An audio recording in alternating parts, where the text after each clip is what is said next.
भाई मुझे नहीं पता, मुझे ये बताओ धरने से आटा सस्ता होगा नहीं होगा, इस बात का जवाब दो। मुझे इस बात का जवाब चाहिए। मैं भी एक आवाम हूँ, मुझे भी हक है यहाँ बात करने का कि ये धरना देगा, 10-20 लोग मरेंगे, इससे गरीबों के लिए आटे की सस्ताई होगी या नहीं होगी, इसका जवाब चाहिए मुझे।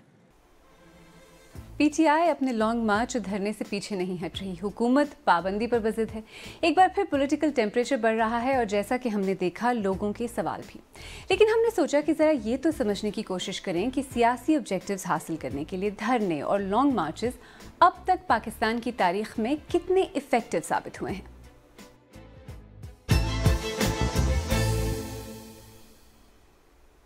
मेरा नाम आलिया नाज़की है और आप सैरबीन देख रहे हैं, वो प्रोग्राम जिसमें हम उन कहानियों को समझने की कोशिश करते हैं जो आपके लिए अहम है।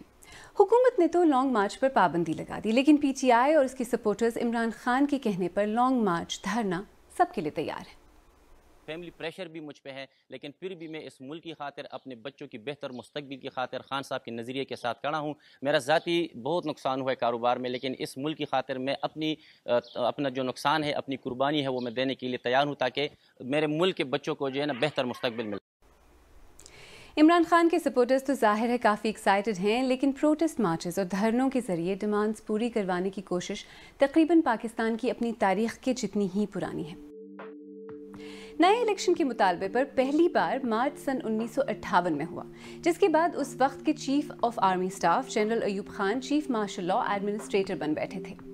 उसके बाद से बहुत से लॉन्ग मार्चेस हुए, लेकिन बेशतर नाकाम रहे। सिर्फ 1996 में ऑपोजिशन के मार्च के कुछ दिन बाद बेनज़ीर भुट्टो की गवर्नमेंट डिसमिस कर दी गई थी। सन 2009 में वुकला और सियासी जमातों के लॉन्ग मार्च के इस्लामाबाद पहुंचने से पहले ही मुअत्तल चीफ जस्टिस और बाकी जज रिस्टोर कर दिए गए थे। इमरान खान ने सन 2014 में बकौल उनके धांधली की इन्वेस्टिगेशन की डिमांड पर 126 दिन तक धरना दिया था। धरने के दौरान उस वक्त के आर्मी चीफ जनरल राहील शरीफ ने हुकूमत को ताकत इस्तेमाल न करने का मशवरा दिया था, जिससे इमरान खान के लिए फौजी क़यादत की हिमायत की स्पेकुलेशन हुई थी। 2017 में तहरीक लब्बैक के फैजाबाद पर धरने के दौरान एक हाजिर सर्विस जनरल की पैसे तकसीम करते हुए तस्वीर आई।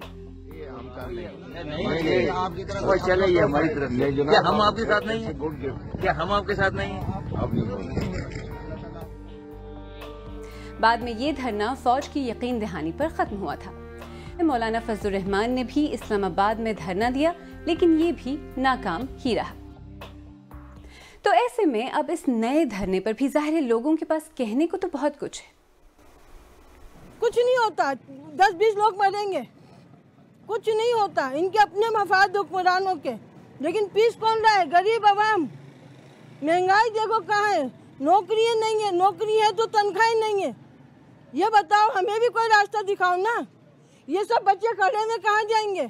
मैं तो ये कहता हूँ जो हक पे होता है, तो मैंने आलिमों से ये सुना है कि इंशाल्लाह वो कामयाब होता है और ये भी कामयाब हो जाएगा।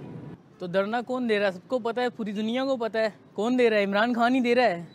किस बिना पे दे रहा है? कल तक किसकी हुकूमत थी, बोलता था सब कुछ गलत है, मशीयत तबाह हो रही है, अभी लोगों को लेके निकला हुआ है। अब ना हमें ना इमरान खान से कोई फ़ायदा पहुंचा। इमरान खान के मुतालबात वो जाने, उसका काम जाने। हमें नहीं उम्मीद कि इमरान खान के मुतालबात पूरे होंगे, मगर जिस तरीके से इमरान खान कर रहा है इस तरीके से नहीं होता। गरीब आदमी मर रहा है हर तरफ से। 2 वक्त की रोटी कमानी और बच्चों को खिलाना मुश्किल हो गया इन बच्चों को। हुक्मरानों का क्या है? अपने नए नए मुतालबात मनाने के लिए 4-5 लोगों की लाशें गिरा देंगे, सही, और क्या करेंगे बताओ? खैर, लेकिन लॉन्ग मार्चेस और धरने ऑर्गेनाइज करना ना आसान होता है, ना सस्ता। आइन 2014 में होने वाले पाकिस्तान तहरीक इंसाफ और पाकिस्तान अवामी तहरीक के धरने पर एक नज़र डालते हैं। इस्लामाबाद में दिया जाने वाला ये धरना लॉन्ग मार्च की सूरत लाहौर से 14 अगस्त की दोपहर को रवाना हुआ था और कुल मिलाकर 126 दिन जारी रहा था।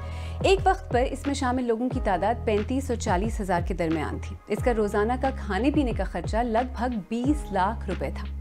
हाँ, लेकिन आखिरी दिनों में लोगों के नंबर्स कम होने से रोज़ाना का खर्चा कम होकर 5 लाख तक पहुंच गया था। इसके अलावा इस धरने में डीजे बट ने साउंड सिस्टम की जिम्मेदारी संभाली थी। साउंड सिस्टम का 126 दिन का बिल 14 करोड़ रुपए था। और बात सिर्फ खर्चे की ही नहीं, कई लोगों के कारोबार पर नेगेटिव असर पड़ता है, तो शायद कुछ के लिए बिजनेस बढ़ भी जाता है।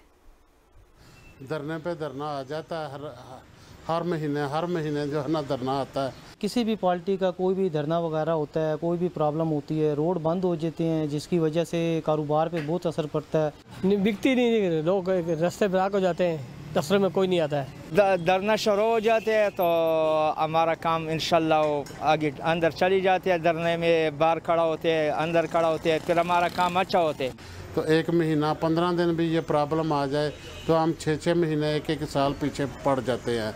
हमारे कारोबार महफूज तो नहीं रहेंगे, हमारे माल महफूज तो नहीं रहेंगे, क्योंकि इन्होंने इतना जलाओ गिराओ शुरू कर देना है, क्यों बिल्कुल हालात ख़राब होने शुरू हो गए हैं। एहतजाज के अलावा कोई ऐसा रास्ता इख्तियार किया जाए कि अगर एक दूसरे का कोई इख्तलाफ है तो उसको बैठ कर ये हल करें ताकि मुल्क का निज़ाम चलता रहे। इस बार के लॉन्ग मार्च और धरने के बारे में ट्विटर पर क्या हाल होगा आप अंदाज़ा लगा ही सकते हैं। कई ट्रेंड्स और बहुत सारे कमेंट्स। शिजा आसिफ ने लिखा कि पीसफुल प्रोटेस्ट सबका हक है, इसे कोई नहीं रोक सकता। हम मार्च में हिस्सा लेंगे, हम आखिर तक इमरान खान के साथ खड़े रहेंगे। सरवान अहमद ने लिखा कि वो खुद कह चुके हैं कि पाकिस्तान श्रीलंका जैसे हालात से कुछ ही हफ्ते दूर है। ऐसे में अगर उन्हें मुल्क की थोड़ी सी भी परवाह होती तो इस तरह लॉन्ग मार्च की कॉल न दी होती। पीटीआई की एमपीए मोमना बासित ने लिखा कि पूरा मुल्क मुत्तहिद है और इस हुकूमत को इक़्तिदार और सियासत दोनों से निकालने के लिए तैयार है। जिस इनकलाब का आगाज़ इमरान खान ने किया है उसे कोई नहीं रोक सकता। और महनूर शेख ने लिखा कि यह मुल्क सिर्फ सियासी अनरेस्ट के लिए ही अच्छा है और कुछ नहीं।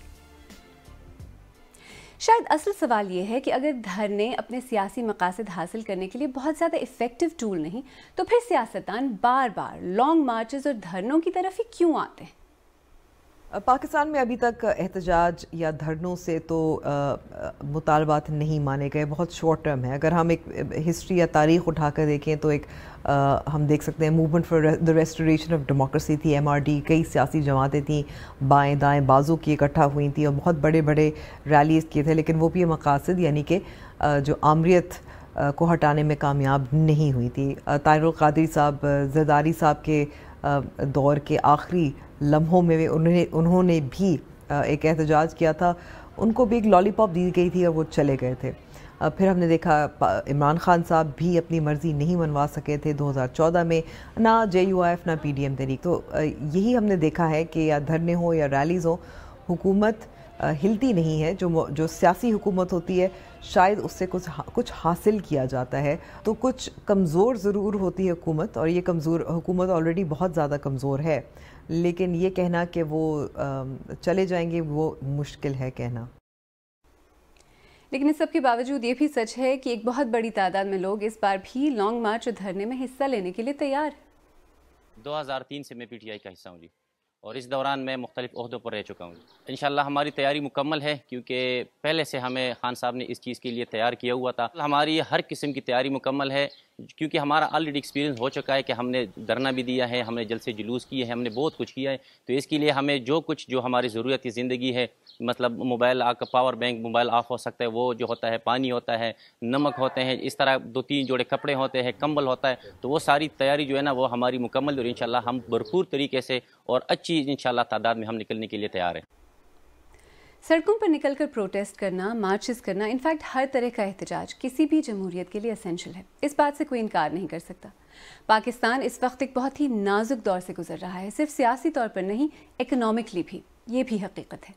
ऐसे में क्या एक ऐसे लॉन्ग ड्रॉन प्रोसेस को इस्तेमाल करना जिसका न सिर्फ खर्चा लाखों करोड़ों में हो सकता है, बल्कि जिसकी सक्सेस रेट भी कोई ख़ास इंप्रेसिव नहीं, सही फैसला है?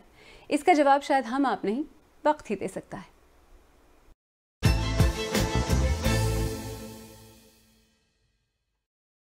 अगर आपको हमारा प्रोग्राम पसंद आया तो हमारे YouTube चैनल को सब्सक्राइब करें, बेल आइकॉन पर क्लिक करें और प्रोग्राम का लिंक अपने दोस्तों के साथ शेयर करें। और आप सरबीन की पुरानी किस्तें देखना चाहें तो यहाँ क्लिक करके भी देख सकते हैं।